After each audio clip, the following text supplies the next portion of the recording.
Pastinya untuk mengulas lanjut berkenaan dengan isu ini adalah berada di talian ketika ini Datuk Seri Akbar Sata, Presiden Persatuan Pemeriksaan Penipuan Bertauliah Malaysia. Datuk Seri, terima kasih kerana sudi bersama dengan Esra Awani.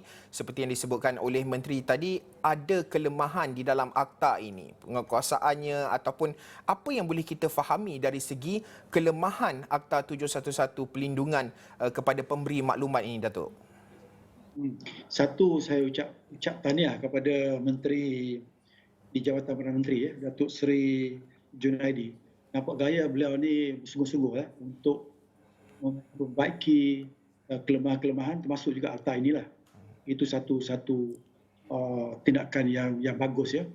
Di antara perkara yang patut kita lihat ialah kajian tu hendaklah dijalankan secara holistik lah. Ya. Yang kedua, kita juga nak tahu kenapa sebenarnya daripada 73,000 tu hanya 500 orang saja yang ada pengadu kan.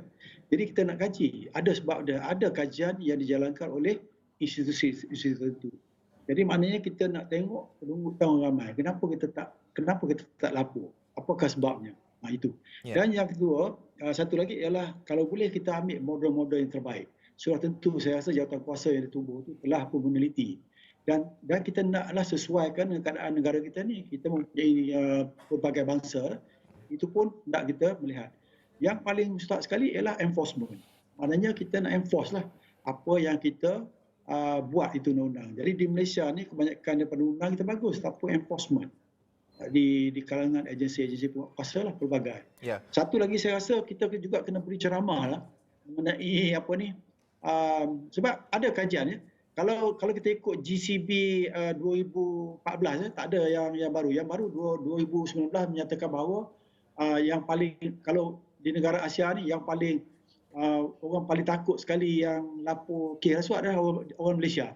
Tetapi 2014 ada, walaupun lama statistik ni, 46% menyatakan bahawa mereka tak mahu lapor ni takut tidak balas. Ya. 27% mengatakan bahawa mereka 27% mengatakan bahawa pelik. Dia kata dia tak tahu di mana tempat nak lapor. Mana kita kena baca ceramah. Satu lagi 27% mengatakan bahawa jika lapor pun tak ada apa-apa berlaku. Jadi perkara-perkara sedemikian data ini adalah perlu untuk kita melihat sebelum kita memperbaikikan undang-undang. Sebab kadang-kadang kita banyak kali undang-undang kita amend tapi dia tak berkesan.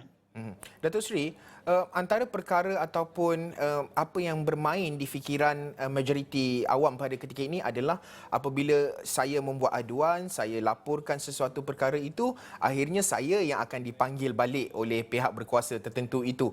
Bagaimana kita ingin memahami konteks dalam isu pelindungan pemberi maklumat ini? Adakah ianya benar-benar berkesan akta ini ataupun ianya akhirnya akan menjerat individu yang akan mengemukakan bukti ataupun maklumat-maklumat tertentu berkenaan dengan sesuatu salah laku itu, Datuk Seri? Banyak yang tak faham, termasuk orang politik ya. Selalunya apabila kita memberi maklumat kepada contoh SPRM dan sebagainya, mereka mempunyai satu jangka masa sebelum menentukan sama ada maklumat itu ada kualiti, ada kes. Dan yang kedua, untuk menentukan sama ada kita ni seorang whistleblower, kan? Tetapi kadang-kadang maklumat yang beri itu tak ada kaitan dengan rasuah dan juga tidak ada tak berkualiti, maka dia tak siasat. Jadi kita boleh balik itu saja. Tetapi walaupun kadang-kadang dalam maklumat itu ada fitnah, kan? Cuma SPRM tak akan siasat kecuali orang yang kena fitnah tu datang buat formal punya laporan. Jadi dia kena jalanlah untuk menentukan di bawah section ataupun di bawah kesalahan buat laporan palsu. Jadi itu beza ya. Selalunya kita kena ingat apabila kita bagi apa-apa maklumat, SPRI akan panggil kita untuk memberi penerangan. Daripada penerangan tu, daripada keterangan-keterangan yang diberi itu, statement tu mereka boleh gunakan untuk memanjangkan lagi cerita kes-kes tu untuk mencari kes atau tu untuk mendapat evidence. Kita jangan salah faham. Kita bila lapor kita disiasat. Bukan disiasat. Kita dijemput untuk memberi penerangan lanjut. Sebab ini akan memberi kemudahan dan juga mempercepatkan proses investigasi. Jadi itu sebabnya orang politik jangan pusing-pusing mengatakan bahawa apa ni kita apabila lapor kita disiasat. Kita bukan siasat, dipanggil untuk memberi keterangan, untuk mendapat maklumat supaya kita dapat SPRM dapat jalankan siasatan dengan lebih cepat, dengan lebih telus dan sebagainya. Itu jangan salah anggaplah. Datuk Seri, antara perkara yang disentuh oleh Menteri tadi di Dewan Rakyat adalah berkenaan dengan pindaan.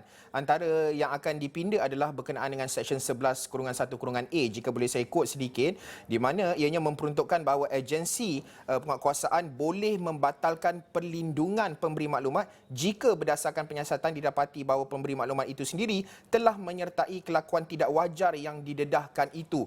Adakah ini merupakan antara perkara yang mungkin dibimbangi oleh individu-individu mereka yang mungkin bakal pemberi maklumat dalam sesuatu isu ataupun kes tersebut, Datuk Seri? Yang paling besar sekali kita kena ingat, SPRM dan juga agensi penguatkuasa ni tujuan dia ialah untuk keadilan. Keadilan kedua belah pihak. Sama ada pengadu ataupun orang yang kena siasat. Maka sudah tentu apabila suatu perkara kita telah melakukan sesuatu, apabila kita dah lapor kepada SPRM pun kita pergi lapor kepada media dan sebagainya, kemungkinan besar sebab begini antaranya ialah boleh hilang bukti. Jadi kalau kita tak ada ilmu penyiasatan, kita tak faham. Iaitu kita hanya keluarkan, hebahkan sebagainya sebab kita sepatutnya memberi peluang kepada agensi penguatkuasa ini menjalankan siasatan secara discreetly dan mereka boleh mengambil keterangan-keterangan, bukti-bukti yang telah dinyatakan oleh pengadu. Jadi jika sekiranya kita hebah sudah tentu orang-orang white collar criminal ni, yang fraudster ni, mereka akan hilangkan semua segala bukti dan sudah tentu ini akan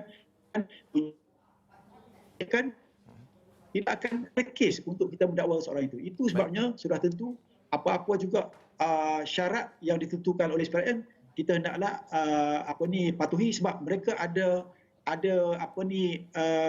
sebab tersendiri demi untuk kebaikan kedua-dua belah pihak.